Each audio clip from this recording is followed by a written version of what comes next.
نصلي ونسلم على رسوله الكريم الأمين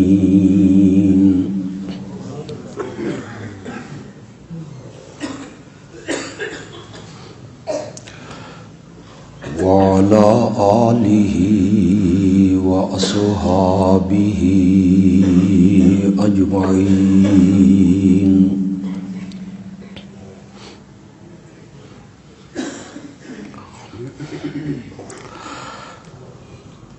أما بعد فأعوذ بالله من الشيطان الرجيم.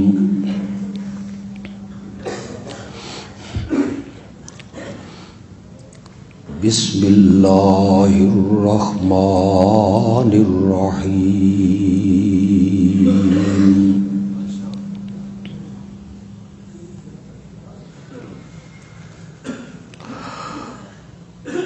والذي جاء بالصدق وصدق به أولئك هم المتقون.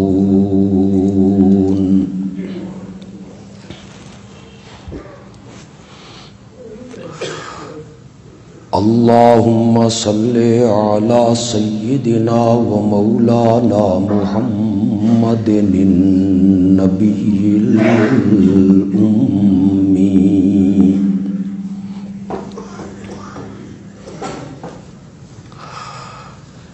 وعلى آله وأصحابه وأزواجه وأهل بيته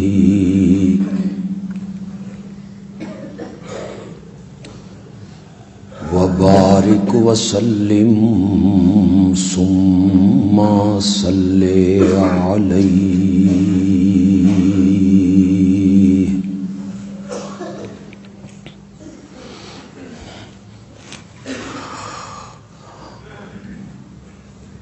آج کا یہ پروگرام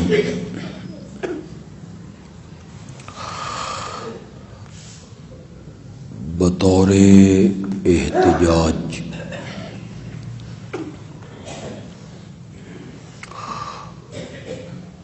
ہنگامی طور پہ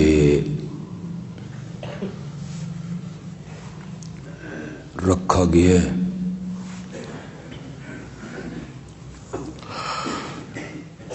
گزشتہ رات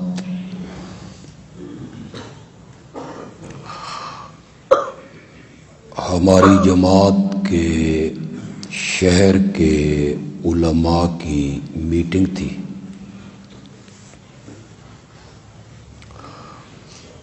اور رات 9 بجے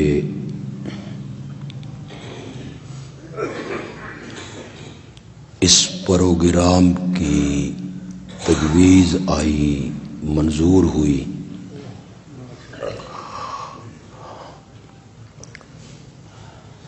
اور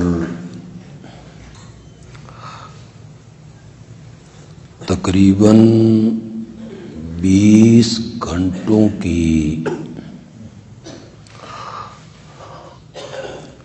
یہ محنت رنگ لائی کہ آپ اتنی تعداد میں یہاں تشریف لائے.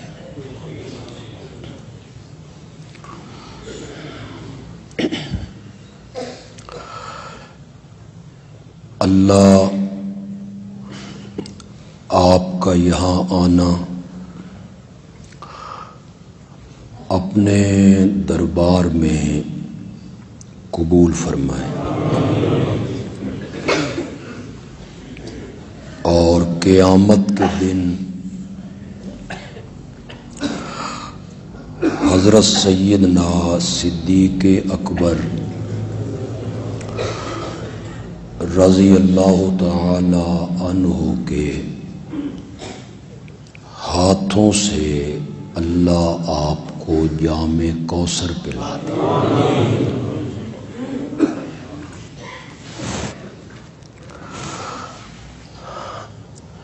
اب تک ٹی وی چینل پہ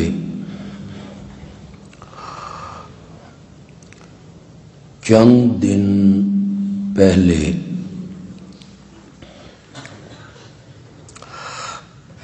ایک ملعونہ عورت نے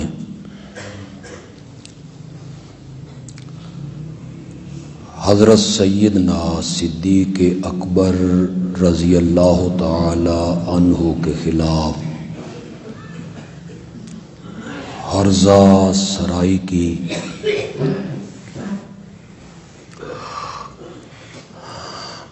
گستاخی کی،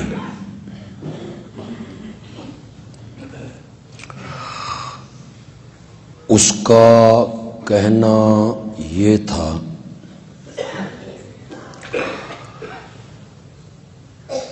کہ قیامت تک کسی کو انصاف نہیں ملے گا،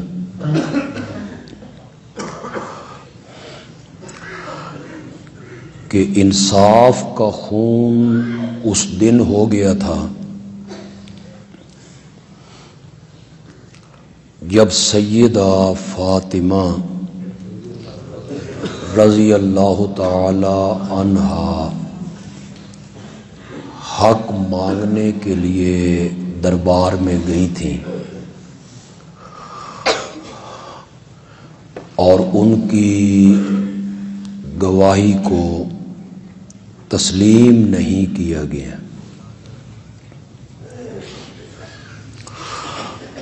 یعنی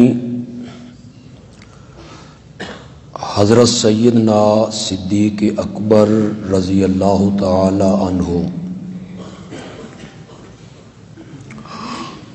اور ان کی پوری ٹیم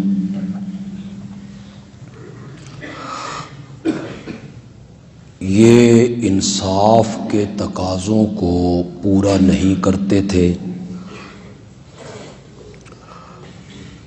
اور انہوں نے سیدہ فاطمہ پر ظلم کیا تھا۔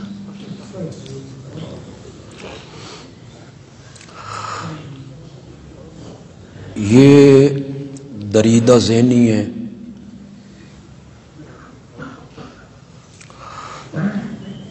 اندر کی غلاظت ہے جو باہر نکلی،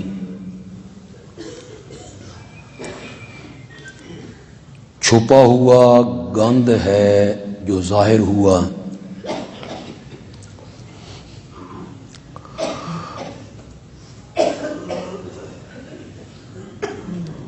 ساری دنیا کے اہل سنت عموماً اور پاکستان کے اہل سنت اس پر بہت دکھی ہیں، غم میں کہ یہ بات کسی مسجد کی چار دیواری میں مخصوص لوگوں کے سامنے نہیں کی گئی، بلکہ ایک ٹی وی چینل پہ جسے پوری دنیا کے لوگوں نے سنا، اس فورم پہ بیٹھ کے سیدنا صدیق اکبر رضی اللہ تعالی عنہ کی گستاخی کی گئی۔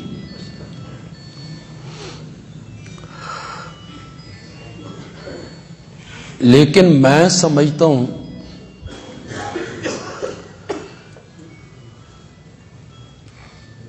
کہ شر کے پہلو سے اللہ خیر کا پہلو نکالتے ہیں۔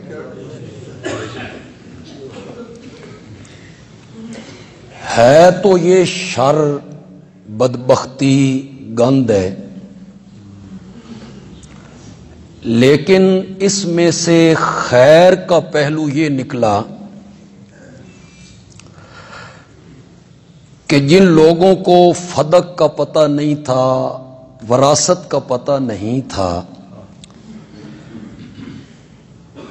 ان لا علم لوگوں تک بھی فدق اور وراثت کی حقیقت پہنچ گئی۔ بڑے بڑے علماء، مذہبی اسکالر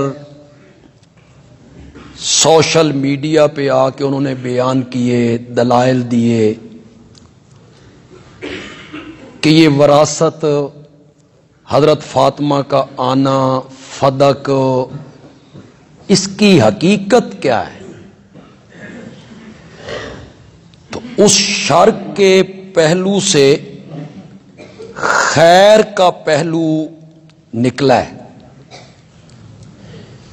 ایک اس لحاظ سے کہ فدق کے بارے میں، وراثت کے بارے میں لوگوں کو معلومات حاصل ہوئیں کہ انبیاء وراثت میں مال نہیں چھوڑتے، علم چھوڑتے ہیں۔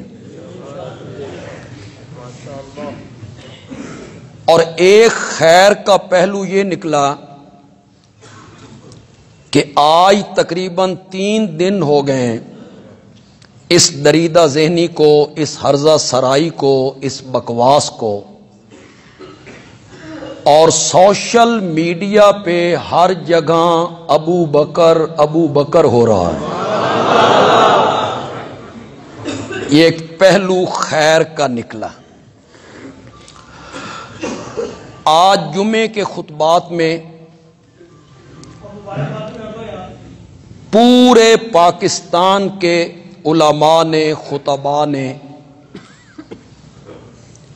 اس موضوع پر خطاب کیے اور لوگوں کو بتایا کہ ابو بکر کون ہے۔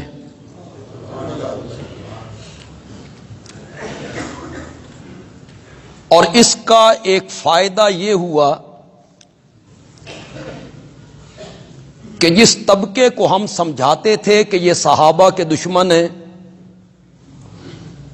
اور وہ ہماری بات نہیں مانتے تھے، انہیں بھی یہ سن کے یقین ہو گیا کہ واقعی یہ طبقہ صحابہ کا دشمن ہے۔ ہماری بات وہ نہیں مانتے تھے، وہ کہتے یہ مولوی ہیں، اس طرح کی باتیں کرتے رہتے ہیں، سب صحابہ کا احترام کرتے ہیں۔ انہوں نے سنا تو اس طبقے کو بھی یقین ہوا اور یہ بھی یقین ہوا کہ یہ طبقہ جو تقیے کے پردے میں چھپا ہوا ہے، یہ حضرت علی سے بھی محبت نہیں کرتا، یہ ان کا بھی دشمن ہے۔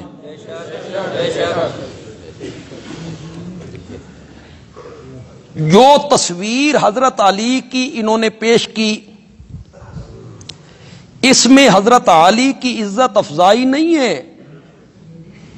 الیاذ باللہ توہین ہے۔ ایک شوہر گھر میں اور بیوی سے کہتا ہے تو عدالت ٹر جا، اپنا حق مانگ۔ شوہر ایسے کرتے ہیں کہ خود گھر میں اور بیوی کو عدالت میں بھیج دیا، اور سیدہ فاطمہ کا یہ طبقہ اس لیے دشمن ہے کہ جو فاطمہ یقیناً جنتی ہے اور جنت کے باغات اور محلات اس کا انتظار کر رہے ہیں، وہ چند کھجوروں کے لیے درباروں میں کیوں دھکے کھائے گی؟ اس طبقے نے حضرت علی سے بھی بظاہر محبت کا دعویٰ کیا، خاندان علی سے بھی بظاہر محبت کا دعویٰ کیا، ورنہ یہ اندر سے ان کے بھی قائل نہیں ہے۔ توجہ آپ کی، میں بالکل پٹڑی پہ آ گیا ہوں۔ یہ اس کے حقیقتاً قائل نہیں، اس لیے کہ میں نے حضرت سیدنا صدیق اکبر رضی اللہ تعالی عنہ کو ساری امت سے افضل مانا، میں نے حضرت سیدنا صدیق اکبر کہو ذرا، رضی اللہ تعالی عنہ کو سارے صحابہ سے افضل مانا، تو میں نے انہیں امام اعظم کے کہنے پہ نہیں مانا، قطعاً نہیں. میں نے حضرت صدیق اکبر کو جو افضل مانا تو میں نے امام بخاری کے کہنے پہ نہیں مانا، نہ میں نے امام مسلم کے کہنے پہ مانا، نہ میں نے کسی مفسر محدث کے کہنے پہ مانا ہے، نہ علماء دیوبند میں سے کسی عالم کے کہنے پہ مانا ہے. میں نے ابو بکر کو افضل مانا ہے حضرت علی کے کہنے پر. میں تو مولا علی ہوں. بڑا مبہم سا الفاظ میں نے بول دیا، میں تو مولا علی ہوں. مولا کہتے ہیں غلام کو، مولا لفظ ہی ایسا ہے. مولا کا معنی مالک، مولا کا معنی دوست، مولا کا معنی غلام. میں تو مولا علی ہوں، میں حضرت علی کا نوکر ہوں، میں حضرت علی کا غلام ہوں، میں حضرت علی کا پیروکار ہوں. میں تو حضرت علی کے پیچھے چلتا ہوں. حضرت علی نے ابو بکر کو پوری امت سے افضل مانا، میں نے بھی افضل مان لیا. جو تیری محبت حضرت علی سے ہے تو پھر تو بھی حضرت علی کی بات کو مان. ایک حوالہ اہل سنت کی کتاب کا دوں گا، ایک حوالہ اہل تشیع کی کتاب کا دوں گا.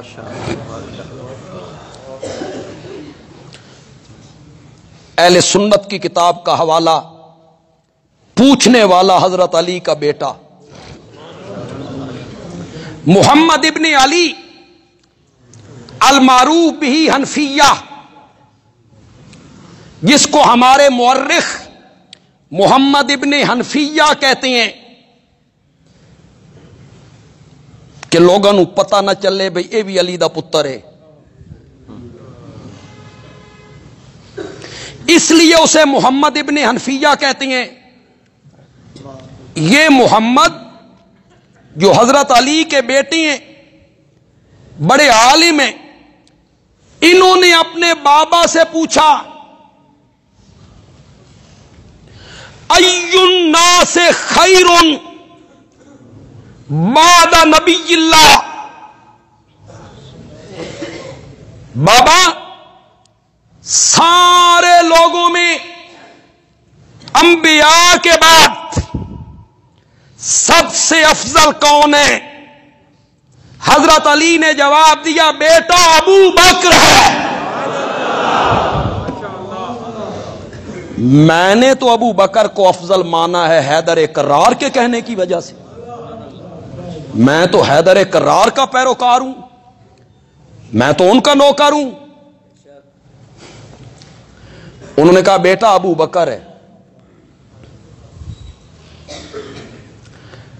محمد ابن حنفیہ کے ذہن میں کیا جواب تھا کہ بابا کس کا نام لیں گے؟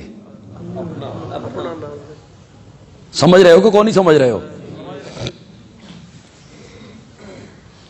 انہوں نے تو سوال ہی اسی لیے کیا تھا کہ بابا اپنا نام لیں گے. ہر بیٹے بیٹی کی خواہش ہوتی ہے عظمتیں میرے باپ کو ملیں، عزتیں میرے باپ کو ملیں، رفعتیں میرے باپ کو ملیں. ہر بیٹے اور بیٹی کی یہی خواہش ہوتی ہے. بات تو تھوڑی سی دوسری طرف چلی جائے گی، لیکن خطابت کہتے ہی اسے ہیں کہ بات سے بات نکلتی چلی جائے. ایک موقع پہ حضرت عائشہ نے بھی میرے نبی سے پوچھا تھا. آیا ذہن میں کہ کون نہیں آیا؟ جب آسمان پہ تارے چمک رہے تھے ان گنت اور لا تعداد، یا رسول اللہ کسی کی اتنی نیکیاں بھی ہیں جتنے آسمان کے تارے، کہ جس طرح تارے گنے نہیں جا سکتے، اس کی نیکیاں شمار میں نہ آئیں۔ فرمایا ہاں ہے۔ میری ماں نے کہا من ہوا، وہ خوش نصیب کون ہے؟ آپ نے فرمایا خطاب کا بیٹا عمر ہے۔ خطاب کا بیٹا عمر ہے۔ میری ماں کے دل میں کیا تھا کہ نام کس کا لیں گے؟ میرے بابا کا لیں گے۔ انہوں نے تو پوچھا بھی اسی لیے تھا۔ آپ نے خلاف توقع نام کس کا لے دیا؟ حضرت عمر کا رضی اللہ تعالی۔ پھر میری ماں نے دل والی بات دل میں نہیں رکھی۔ میں کہا کرتا ہوں رب نے رکھنے نہیں دی۔ رب نے کہا عائشہ دل والی بات زبان پہ لا، آج میں دنیا والوں کو تیرے بابا کی عظمتیں بتانا چاہتا ہوں۔ دل والی بات زبان پہ لا۔ میری ماں نے کہا اگر ستاروں کے برابر نیکیاں حضرت عمر کی ہیں فَأَيْنَ حَسَنَاتُ أَبِي، میرے بابا کی نیکیاں کہاں گئیں؟ میرے بابا کی نیکیاں کہاں گئیں؟ میرے آقا نے جواب میں کیا کہا؟ اس کا لفظی ترجمہ نہیں کروں گا، اس کا خطیبانہ ترجمہ کروں، آپ کو مزہ آ جائے گا۔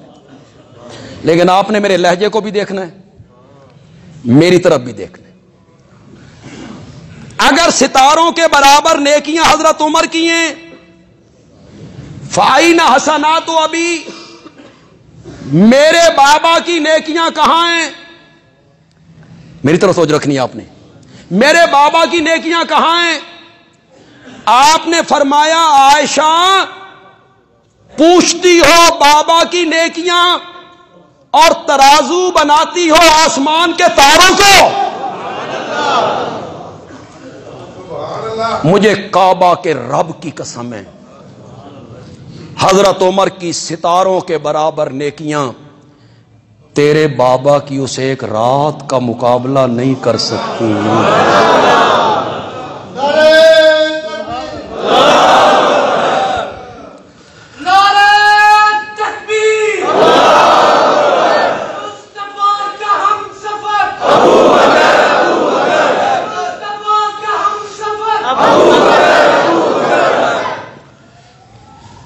حضرت عمر کی ستاروں کے برابر نیکیاں تیرے بابا کی اس ایک رات کا مقابلہ نہیں کر سکتی۔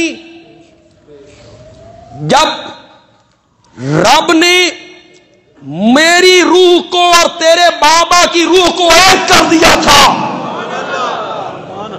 جب میں نے کہا تھا ان اللہ معنا، ان اللہ معنا،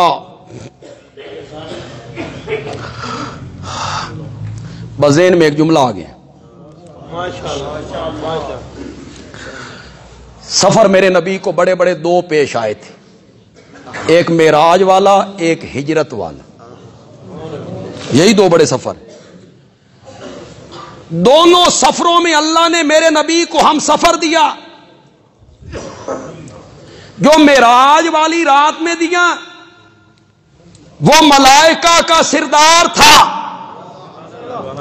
اور جو ہجرت والی رات میں دیا وہ ساری امتوں کا سردار تھا۔ لیکن فرق یہ ہے، دونوں میں فرق یہ ہے کہ وہ ساتھی بنا تو چل کر میرے نبی کے دروازے پہ آیا، اور جب یہ ساتھی بنا تو نبوت چل کے اس کے دروازے پہ آئی تھی۔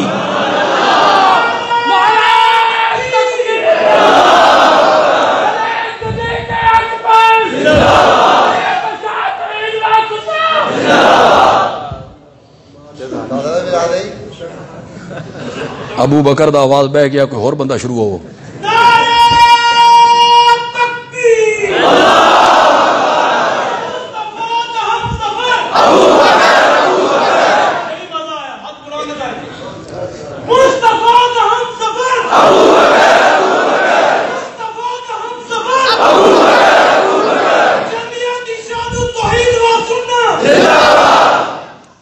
یہ کاروائی سرگودا میں سب سے پہلے اشاعت و توحید ہی نے تو ڈالی ہے.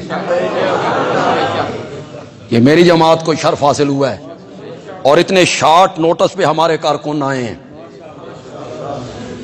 جب وہ ساتھی بنا تو چل کر میرے نبی کے دروازے پہ آیا، اور جب یہ ساتھی بنا تو پھر نبوت چل کے اس کے دروازے پہ آئی. وہ ساتھی بنا، پوچھا کس پہ جانا ہے؟ اس نے کہا جنت سے براق لایا ہوں. اور جب یہ ساتھی بنا، پوچھا کس پہ جانا ہے؟ اس نے کہا ابو بکر کے کاندھے حاضر ہیں. اس نے کاندھوں پہ اٹھا لیا ہے. وہ ساتھی بنا، بولتا گیا. یہ ساتھی بنا، یہ بھی بولتا گیا. اس کے بولوں کو رب نے قرآن نہیں بنایا، اس کی گفتگو کو رب نے قرآن بنا کے اتارا. بس ایک جملہ جو آخر میں کہنا چاہتا ہوں، تقریر کے آخر میں نہیں،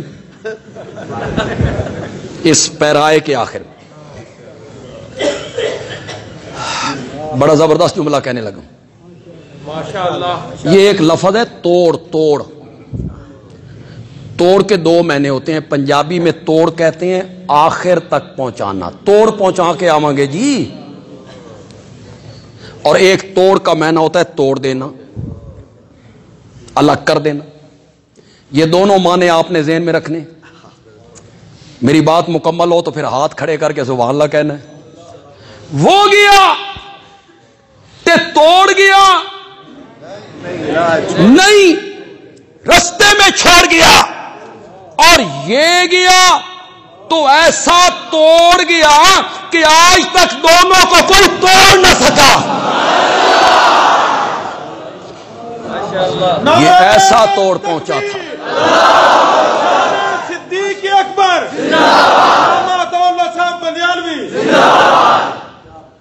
وہ جو 3 راتیں تھی غار کی،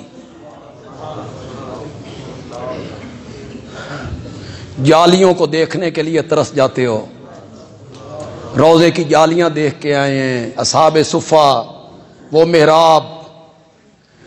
کبھی غور تو کرو، 3 راتیں ہوں،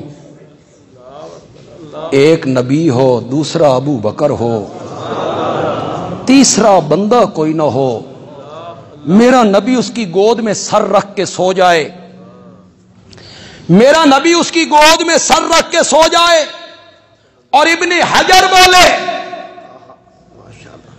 کہ جب نبی پاک ابو بکر کی گود میں سر رکھ کے سوئے تھے، ایسے لگتا تھا جیسے کسی نے رحل پہ قرآن کا نسخہ کھول کے رکھ دیا.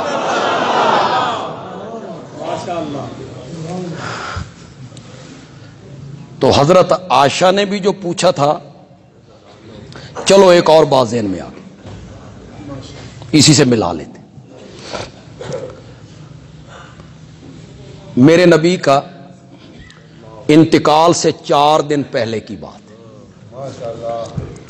یہ جمعرات کا دن ہے. آپ نے ظہر کی نماز پڑھائی اور پڑھانے کے بعد آپ نے خطبہ دیا تھا. یہ آپ کی زندگی کا آخری خطبہ ہے. اس کے بعد آپ نے کوئی خطبہ نہیں. اس خطبے کا موضوع کیا تھا؟ فضائل ابو بکر. زبان نبوت کی، مسجد نبوی، اور فضیلت کس کی بیان ہو رہی ہے؟ اسی خطبے میں میرے آقا نے کہا تھا، جس کسی نے مجھ پہ کوئی احسان کیا میں نے اس کے بدلے اتار دیے. میں نے بڑا زور لگایا ابو بکر کے احسانوں کا بدلہ اتاروں، مجھ سے نہیں اتارا گیا، قیامت کے دن رب خود اتارے گا۔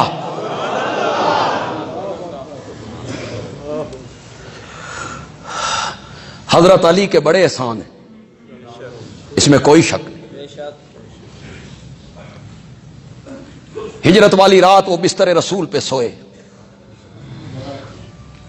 بدر و احد کے وہ غازی ہیں، میرے نبی کے بازو بنے، بڑے احسان ہیں۔ فرمایا حضرت علی کے احسان ہیں، میں بھی تے جگر دا ٹکڑا کٹ کے اس دے حوالے کیتا ہے نا، فاطمہ دیا ہے میں نے۔ حضرت عثمان کے بڑے احسان ہیں، میں نے بھی اپنی 2 نور نظر ان کے حوالے کیے۔ جس کسی نے مجھ پہ کوئی احسان کیا میں نے اس کے احسان کا بدلہ چکا دیا ہے۔ ابو بکر کے احسانوں کا بدلہ مجھ سے نہیں اتارا گیا، قیامت کے دن رب خود اتارے۔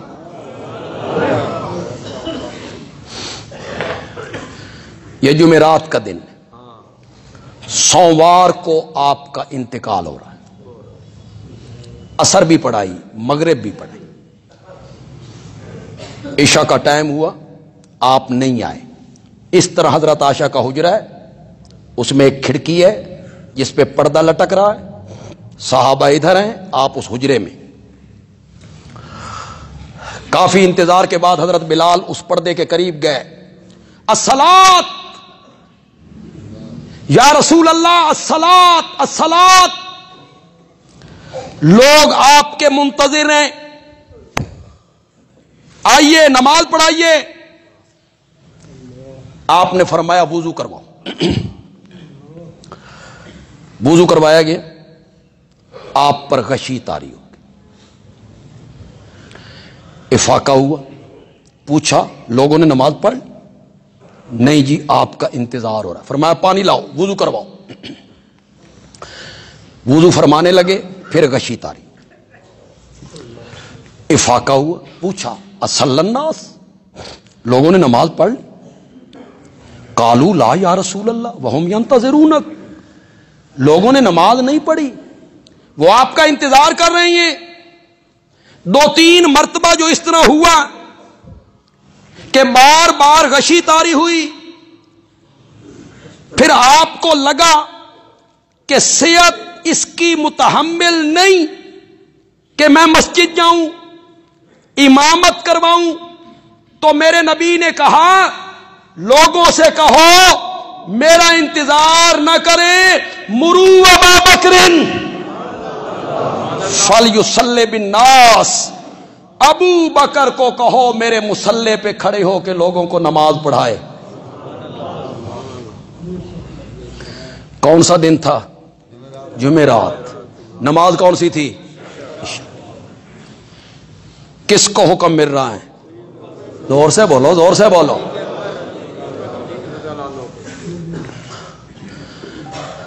میری مجبوری یہ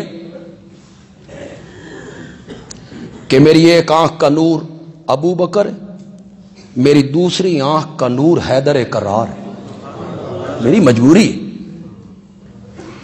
میں جس طرح حضرت عمر کے گستاخ کو مسلمان نہیں مانتا، میں حضرت حسین کے گستاخ کو بھی مسلمان نہیں مانتا، نہیں مانتا۔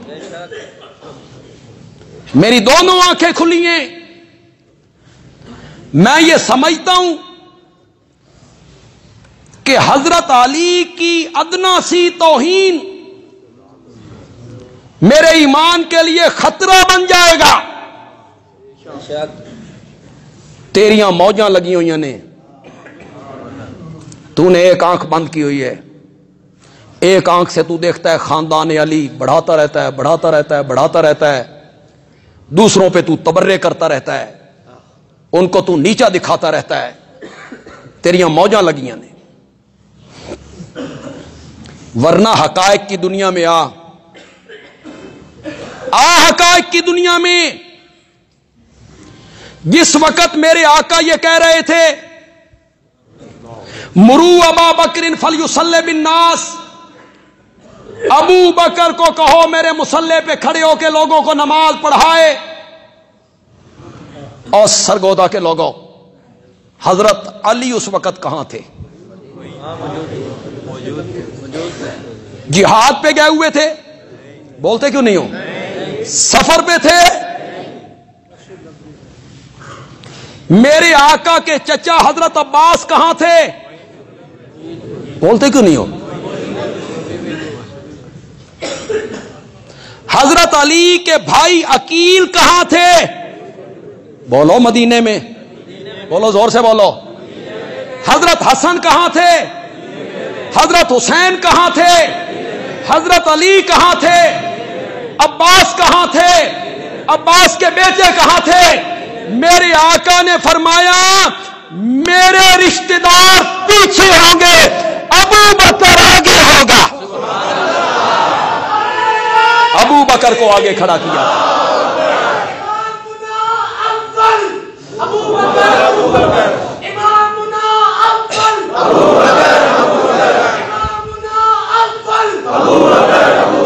میرے رشتہ دار پیچھے ہوں گے، آگے کون ہوگا؟ زور سے بولو، زور سے بولو۔ تو ایک آنکھ بند کر کے سب کچھ دیکھتا رہتا ہے۔ میرے نبی نے یہاں آگے کھڑا کیا ابو بکر کو۔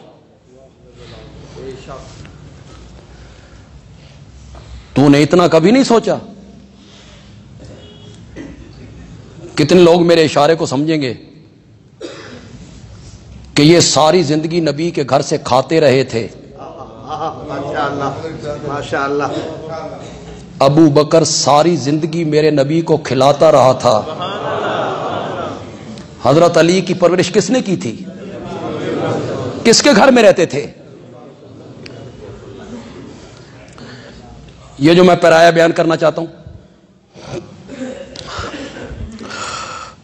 اتنا خوبصورت ہے کہ جتنا آپ نے پہلی سبحان اللہ کہی ہے نا، اس کا ریکارڈ ٹوٹ جانا ہے۔ دونوں ہاتھ کھڑے کر کے آپ نے سبحان اللہ کہنا جب یہ میں پیرایا ختم کروں۔ وہ ساری زندگی میرے نبی کے گھر سے کھاتے رہے، یہ ساری زندگی میرے نبی کو کھلاتا رہا۔ اس نے بیٹی لی، اس نے بیٹی دی، یہ تجھے اعتبار نہیں آتا، میرے ساتھ آج چل، ہم حضرت علی کو ڈھونڈنے نکلے تو وہ ہمیں عراق کے ایک شہر نجف اشرم میں مل گئے، اور میں ابو بکر کو ڈھونڈنے نکلا تو وہ آج بھی محمد کے سینے کے ساتھ مل گیا، وہ آج بھی محمد کے سینے کے ساتھ ہے۔ مرو ابا بکر فلیصلی بالناس، شیر کی للکار نہ بس للکار شلکار کو اے بندہ ہی ران دو، بندہ یہ انسان جو اشرف المخلوقات ہے، ہم انسان ہیں نا، ہم اشرف المخلوقات ہیں۔ مرو ابا بکر فلیصلی بالناس، ابو بکر کو کہو میرے مصلی پہ کھڑے ہو کے لوگوں کو نماز پڑھائے۔ آج کئی لوگ نئے آئے ہوں گے، ہماری جماعت سے شاید ان کا تعلق نہ ہو، ہمارے دوست ہیں، عزیز ہیں، بزرگ ہیں، بھائی ہیں، جی آئین آلن و سالن و مرحبا۔ تو لوگ تو ہماری باتیں جو میرے سننے والے ہیں وہ سنتے رہتے ہیں، آج میں ان کے لیے باتیں کر رہا ہوں۔ یہ جمعرات کو عشاء کی نماز تھی، ایک جمعے کی 5 نمازیں، 6 ہفتے دیاں 5، اتوار دیاں 5، سوموار کی صبح۔ کتنی نمازیں میری نبی کی زندگی میں ابو بکر نے پڑھائیں۔ ایک روایت جو آپ نے شاید نہ سنی ہو، ایک دن حضرت ابو بکر موجود نہیں، نماز کا ٹائم ہو گیا، حضرت بلال نے حضرت عمر کو کھڑا کر دی، حضرت ابو بکر تے ہیں نہیں، تسی پڑھاؤ۔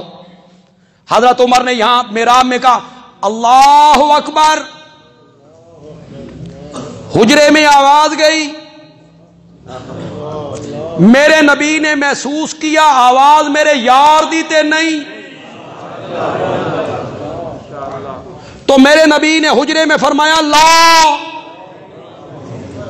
لا یا باللہ والمومنون، عرش پہ اللہ انکار کرتا ہے، فرش پہ مومن انکار کرتے ہیں، امامت مانتے ہیں تو صرف ابو بکر کی امامت مانتے ہیں، ابو بکر کو کہو وہ نماز پڑھائے۔ نعرہ تکبیر، نعرہ تکبیر، نعرہ تکبیر، بغض صحابہ، بغض صحابہ۔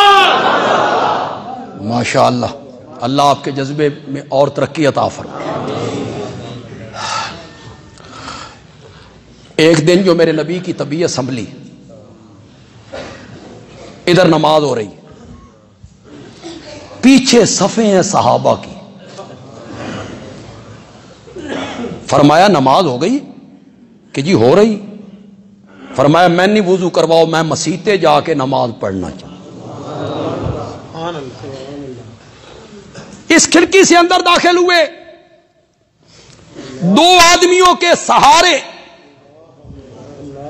پاؤں مبارک زمین سے کھستے ہوئے آ رہی ہیں، نکاہت، کمزوری، بیماری۔ کچھ ادھر کے نمازیوں نے اشارہ کیا، کچھ ابو بکر کو محسوس ہوا کہ نبی آ گئے، نبی ابو بکر نے مصلی چھوڑا، قدم پیچھے ہٹائے، نبی جو آ گئے۔ یہ تو سچا عاشق ہے نا، یہ تو سچا عاشق ہے۔ یہاں تو ہمارے دوست کہتے ہیں کہ ابھی موجود ہیں لیکن نماز میں آپ پڑھانی۔ ابو بکر میرے نبی کا سچا عاشق ہے، محسوس ہوا تو مصلی چھوڑا، قلم پیچھے ہٹائے، آقا نے دیکھا ابو بکر پیچھے ہٹ رہا ہے، میرے آقا نے کہا مکانک یا ابا بکر، مکانک یا ابا بکر، مکانک یا ابا بکر۔ اس کا لفظی ترجمہ نہیں کروں، اس کا خطیبانہ ترجمہ کروں۔ جو عام میں سے بزرگ لوگ بیٹھے ہیں اٹھ نہیں سکتے، ذرا مشقت ہوتی ہے اٹھنے میں، تو جو اٹھ سکتے ہیں نوجوان ہیں، میرا جملہ ختم ہو جائے تو وہ اٹھ کے مجھے داد دے دیں، کھڑے ہو کے مجھے داد دے دیں۔ جملہ ایسا ہے، جملہ ایسا ہے کہ کھڑا ہونا پڑتا ہے۔ مکانک یا ابا بکر، ابو بکر اپنی جاتے کھلوتا رہے، ابو بکر اپنی جاتے کھلوتا رہے، ابو بکر اپنی جاتے کھلوتا رہے۔ آج میں نماز پڑھان نہیں آیا، اے ویکھن آیا تیری امامت منکر کرونے۔ نعرہ تکبیر، مصطفیٰ کا ہم سفر، اللہ دم دم دے اندر، ابو بکر دا پہلا نمبر، اللہ دم دم دے اندر، مصطفیٰ کا ہم سفر، مصطفیٰ کا ہم سفر، مصطفیٰ کا ہم سفر، اللہ دم دم دے اندر، اللہ دم دم دے اندر۔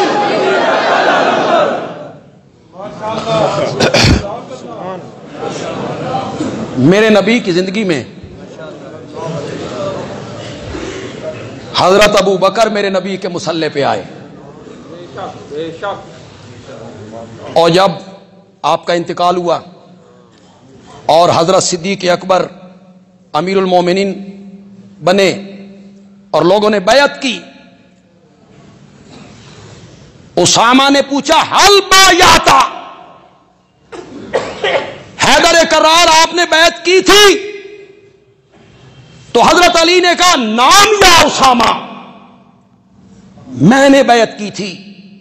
میں مسجد نبوی میں گیا تو بیعت اس طرح ہو رہی تھی, صحابہ اس طرح ابو بکر پر ٹوٹ کے پڑے تھے جس طرح شہد کی مکھیاں چھاتے کے ساتھ چمٹ جایا کرتی. اور حضرت علی نے یہ کہہ کے بیعت کی تھی. کیا جملے کہے تھے حضرت علی نے؟ میں کہتا ہوں نا کہ یہ حضرت علی کے بھی دشمن ہیں. حضرت علی نے یہ کہہ کر بیعت کی کہ نماز دین کا ستون ہے. جس ابو بکر کو میرے نبی نے دین کا امام بنایا تھا, علی اسے دنیا کا بھی امام مانتا ہے. رضی اللہ تعالی. یہ جب میرے نبی کہہ رہے تھے مرو ابا بکر فلیصلی بالناس, تو حضرت عائشہ بولی, وہ جس کے لیے میں نے سارا واقعہ ذکر کی. حضرت عائشہ نے کہا یا رسول اللہ, میرا بابا نرم دل ہے, رقیق القلب ہے, آپ کے مصلے پہ کھڑا نہیں ہو سکے گا, نماز نہیں پڑھا سکے گا, کہ آپ موجود نہیں ہیں, کسی اور کو کہہ دو. حضرت عائشہ نے کہا. حضرت عائشہ کہتی ہیں اندرو دل میرا بھی یہ سی کہ امامت میرے بابا کے ہاتھ میں آئے, لیکن میں سوچتی تھی کہ اگر میرا بابا امام بنے اور نبی پاک کا انتقال ہو جائے تو بھی چنگا مسلے تے آیا کہ نبی پاک ہی دنیا سے چلے گئے. ورنہ دل میرا بھی تھا کہ یہ عظمت میرے بابا کو ملے. پھر انہوں نے حضرت حفصہ کو ساتھ ملایا, دونوں مل کے کیا کسی اور کو کہیں. میرا نبی ہر بات کے جواب میں کہتے مرو ابا بکرن, مرو ابا بکرن فلیصلی بالناس, ابو بکر کو کہو وہ میرے مصلے پہ کھڑے ہو کے لوگوں کو نماز پڑھائے. تو جب محمد ابن علی نے پوچھا لوگوں میں انبیاء کے بعد سب سے افضل کون ہے, حضرت علی نے کیا کہا تھا؟ زور سے بولو یار, زور سے بولو. کیا کہا تھا؟ کون ہے؟ ابو بکر.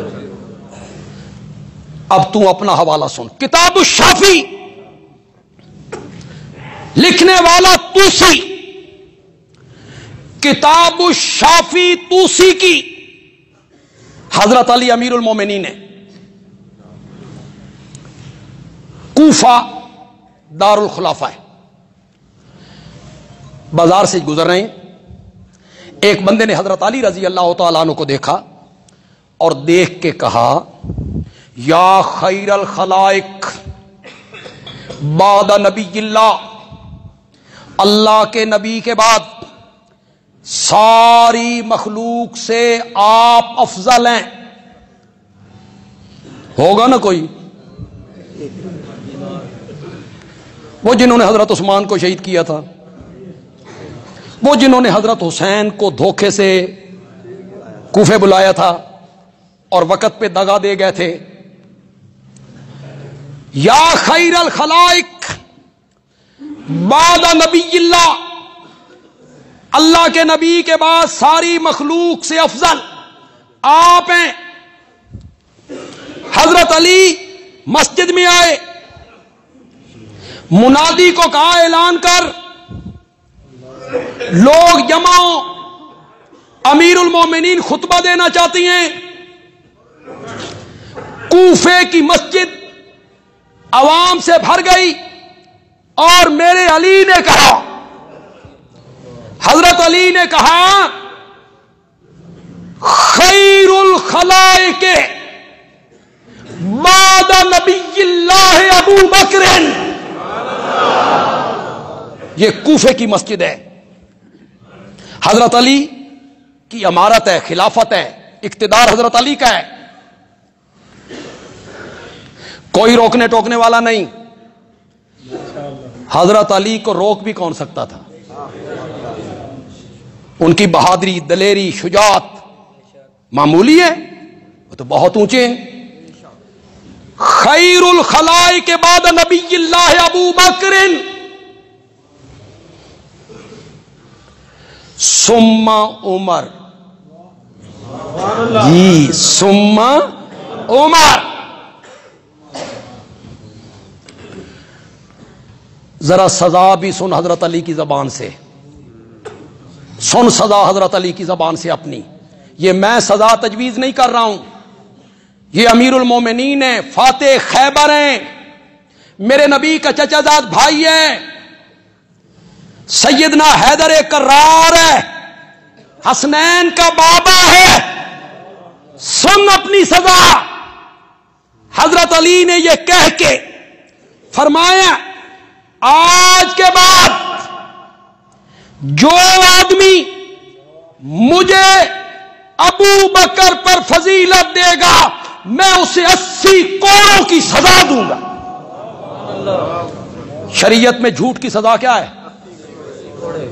کتنے کوڑے؟ جو مجھے حضرت ابو بکر پہ فضیلت دے گا میں اسے 80 کوڑے ماروں. میں نے تو ابو بکر کو افضل تب مانا ہے جب میرے علی نے مانا ہے. یہ میرا عنوان تھا. میں نے کسی کے کہنے پہ نہیں مانا. میں تو مولا علی ہوں، میں تو علی کا غلام ہوں، میں تو علی کا نوکر ہوں، میں تو علی کا پیروکار ہوں، میں تو علی کے پیچھے چلنے والا ہوں. میں نے تو تب حضرت ابو بکر کو افضل مانا جب حضرت علی نے مانا. تیری تاریخ کی جتنی کتابیں ہیں، میری تاریخ کی جتنی کتابیں ہیں اٹھا. مروج الزام مسعودی کی اٹھا، تاریخ یعقوبی اٹھا، تذکرۃ الائمہ اٹھا، جتنی کتابیں تاریخ کی تیری ہیں میری ہیں اٹھاؤ. حضرت علی نے حضرت سیدہ فاطمہ رضی اللہ تعالی عنہا کی زندگی میں دوسری شادی نہیں کی. ان کے انتقال کے بعد حضرت علی نے شادیاں کی، اولاد بھی ہوئی. 18 بیٹے تھے حضرت علی کے. کتنے؟ 18 بیٹے تھے حضرت علی کے. جب بیٹا پیدا ہوا تو حضرت علی نے اس کا نام محمد رکھا. کیا نام رکھا؟ محمد. کس کے نام پہ رکھا؟ حضرت حسن اور حضرت حسین رضی اللہ تعالی عنہما، ان کے نام تو میرے آقا نے خود رکھے تھے. ان کے نام تو میرے آقا رکھ کے گئے تھے، حسن بھی حسین بھی. میرے آقا نے حضرت علی نے نام رکھا بیٹے کا محمد. اسی کو کہتے ہیں محمد ابن حنفیہ. نام اچھے رکھنے چاہیے، صحابہ کے نام پر نام رکھنے چاہیے. وہ کئی چپ کر گئے. یہ کتھوں کڈے جے؟ کوئی شہنشاہ تے کوئی شاہ جہان تے کوئی عالمگیر تے کوئی جہانگیر. گھر بھاوے روٹی کوئی نہ ہوئے عالمگیر شاہ جہان ہمایوں رستم بھاوے بلی کو ڈردا ہوئے بندہ. رستم سوراب. کیا نام رکھتے ہو یار؟ خوبصورت نام رکھا کرو. محمد، احمد. پہلے اسی کو گننا چاہیے تھا. عبداللہ میرے نبی کو بھی پسند، رب کو بھی پسند. عبداللہ آئزی آئی. شاہ جہان عالمگیر اس میں تکبر ہے. عالمگیر، شاہ نواز، شاہ جہان اس میں تکبر ہے. عبداللہ اس میں کیا ہے؟ عبداللہ. اچھے اچھے نام رکھے کرو اپنے بچوں کے. ابو بکر، عمر، عثمان، علی، حسن، حسین، معاویہ، طلحہ، زبیر، بلال، سعد، سعید. صحابہ کے نام پر. بچیوں کے نام رکھے کرو امہات المومنین کے نام پر. عائشہ، اسما امامہ. یہ امامہ میرے نبی کی نواسی ہے, حضرت زینب کی بیٹی ہے. ہماری تاریخ نے بڑا ظلم کیا ہمارے ساتھ. یہی امامہ ہے جو میرے نبی کے کاندھوں پہ آ کے بیٹھ جاتی تھی, سجدے میں ہوتے تھے, اور جب گھر میں نفلی نماز پڑھتے تھے تو سجدے میں جاتے نا, تو دوسری رکعت کے لیے جب اٹھتے نا, امامہ نو نال لے کے اٹھتے. یہ میرے نبی کی نواسی. لیکن اہل سنت کو اس کا کوئی پتہ کوئی. نئے نئے نام ڈھونڈتے پھرتے ہو. وریشہ, وریشہ, وریشہ کیا ہوتا ہے؟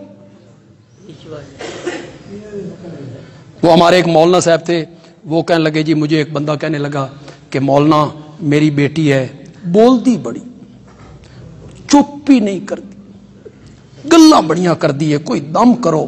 میں کہا نا کی رکھے؟ آکے شاہین. میں آکے یہ تو چھوٹے اسٹیشن تے کھلوندی نہیں, میرا نا تو رکھ دیتا. اچھے اچھے نام رکھے کرو.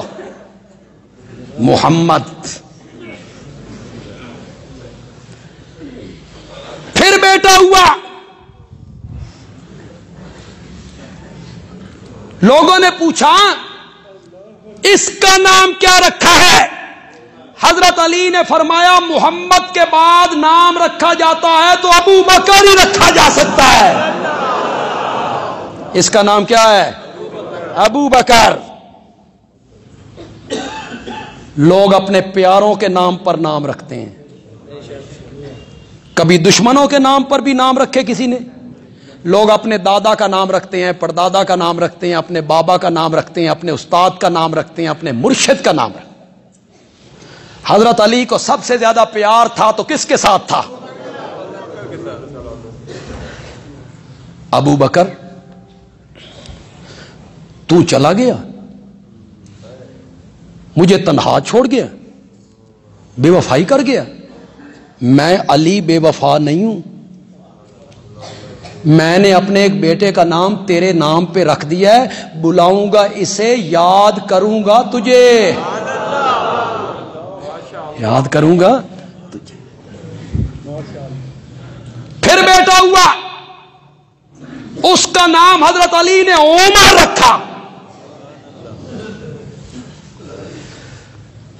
تو ہم نے حضرت ابو بکر کو اگر سب سے افضل مانا ہے تو کیوں مانا ہے؟ اس لیے مانا ہے کہ حضرت علی نے انہیں سب سے افضل مانا تھا.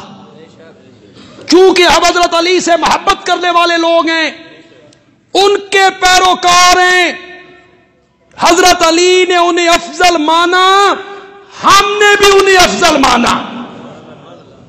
یہ اجتماع مطالبہ کرتا ہے کہ جس ملعونہ نے اب تک چینل پہ بیٹھ کر سیدنا صدیق اکبر کی گستاخی اور ان پر بے انصافی کا الزام لگایا ہے, اسے قانون کے مطابق قرار واقعی سزا دی جائے. بولو زور سے بولو. اسے قرار واقعی سزا دی جائے تاکہ ہمارے ملک میں فرقہ واریت کو ہوا نہ ملے. بڑی مشکل سے قابو پایا گیا ہے فرقہ واریت پر. کچھ لوگ پھر یہ دروازہ کھولنے کی تگ و دو میں ہیں. انشاءاللہ ہم ان کی یہ کوشش کامیاب نہیں ہونے دیں گے انشاءاللہ کہ ملک میں انتشار ہو, افتراق ہو. صاحب اقتدار لوگوں کو چاہیے, صاحب اقتدار لوگوں کو چاہیے کہ وہ اس عورت کو قانون اور دستور کے مطابق توہین صحابہ کی جو دفعہ ہے اس پر لگائی جائے اور اسے قرار واقعی سزا دی جائے. اور ہم یہ بھی مطالبہ کرتے ہیں کہ اب تک جو ٹی وی چینل ہے اس پر پابندی عائد کی جائے. اس ٹی وی پر, اس چینل پر کیا عائد کی جائے؟ انہیں کیسے جرأت ہوئی کہ اس گستاخانہ مواد کو نشر کرتے؟ اس پر پابندی.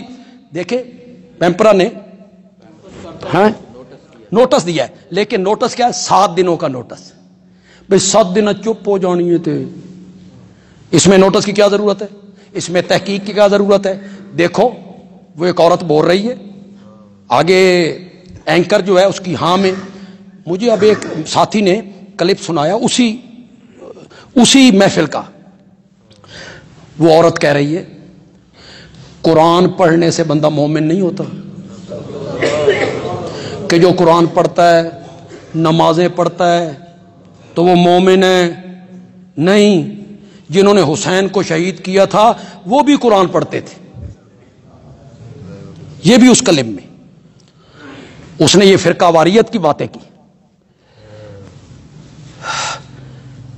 ایمان کی تو بنیاد ہی قرآن ہے، بنیاد ہی قرآن ہے۔ تو دیکھیں کسی صحابی کے متعلق کوئی گستاخانہ جملہ کسی صحابی کے متعلق، حضرت علی ہو، حضرت حسن ہو، حضرت حسین ہو، سیدہ فاطمہ ہو، یا کسی تابعی کے متعلق کوئی گستاخانہ جملہ، یہ فرقہ واریت کے زمرے میں آتا ہے۔ بولو زور سے بولو۔ کیوں بھائی؟ مجھے ایک بات بتاؤ، حضرت سیدنا صدیق اکبر کی عظمت کو بیان کرنا فرقہ واریت ہے؟ بولو بولو۔ یہ تو قرآن نے بیان کی ہے، یہ تو میرے آقا نے بیان کی ہے، یہ فرقہ واریت نہیں ہے۔ فرقہ واریت کیا بنے گی؟ کسی صحابی کے متعلق کوئی گستاخانہ جملہ بولنا، یہ فرقہ واریت کے زمرے میں آتا ہے، اور ہمارے ملک سے فرقہ واریت کا یہ ناسور ختم ہونا چاہیے۔ لگام دی جائے ایسے بندوں کو، کسی کو جرأت نہیں ہونی چاہیے کہ وہ کسی صحابی کے متعلق کوئی جملہ بولے۔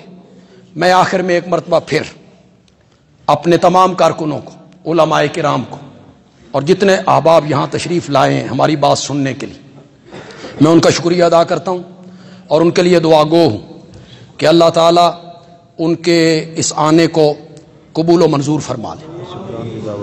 ہر جمعے کو مغرب کی نماز کے بعد یہیں اسی مسجد میں ہر جمعے کو مغرب کی نماز کے بعد درس قرآن کا ایک سلسلہ جاری ہے جی۔ میں درس دیتا ہوں، لوگوں کے سامنے قرآن کھلے ہوتے ہیں، آپ اگر شوق کریں، قرآن پڑھنا چاہیں، سمجھنا چاہیں تو آپ قریب آئیں اور قرآن سمجھنے کی کوشش فرمائیں۔